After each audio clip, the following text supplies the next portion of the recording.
It does read like a movie script, this. It's extraordinary. To think that it actually happened, or it could have happened like this at Pentonville prison, for anybody that sort of knows where it is or just sitting at home this morning would be terrifying. And in 2016. You've been there. Are you surprised? I'm actually surprised at how unsurprised I am.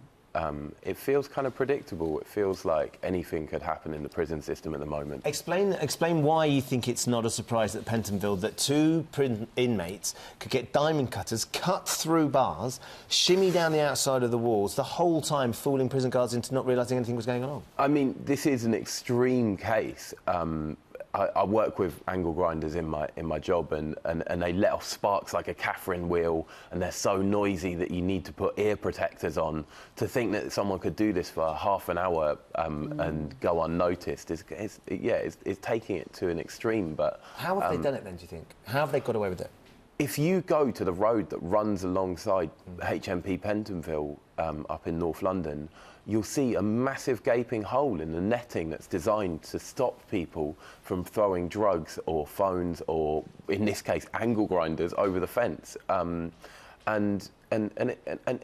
If you gave me a scissor lift and some cable and some cutters, I could fix it within about 15 minutes. The prison system has left this hole gaping for months now. Every time I walk past it, I see this hole. Because they didn't dream that anyone would try it?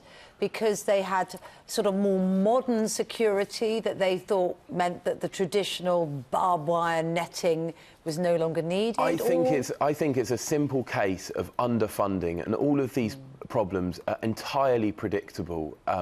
You know, we've got a prison service which has been overcrowded since 1992. We've had prison staff numbers reduced in the last 5 years under the Conservative government, and we're seeing it's entirely predictable. All of those statistics we absolutely are aware of, and we know that the Justice Secretary has launched these new raft of changes in the investment. But what we still can't understand, Carl, and maybe you can explain this, why could the prison guards, because there are still prison guards at Pentonville prison, why wouldn't they have been able to hear an angle grinder or a diamond cutter cutting through these bars? Because anybody walking past the building site will know how noisy that is. Why wouldn't they have been going up and checking to see something like...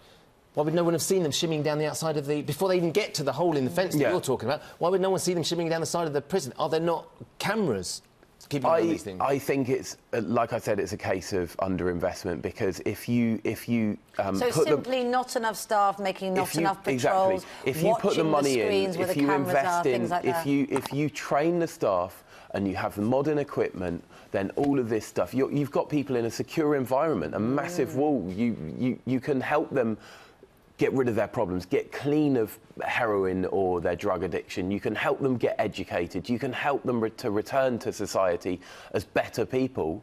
If you turn an absolute blind eye, prisoners are prisoners. They'll get away with what they can. And in this case, it's dramatic. What will the atmosphere be like at Pentonville this morning?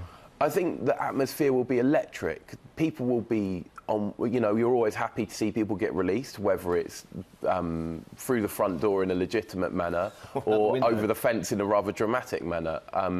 I think that people will be over the moon to see people out, but I mean, also they'll be locked up all day, most likely.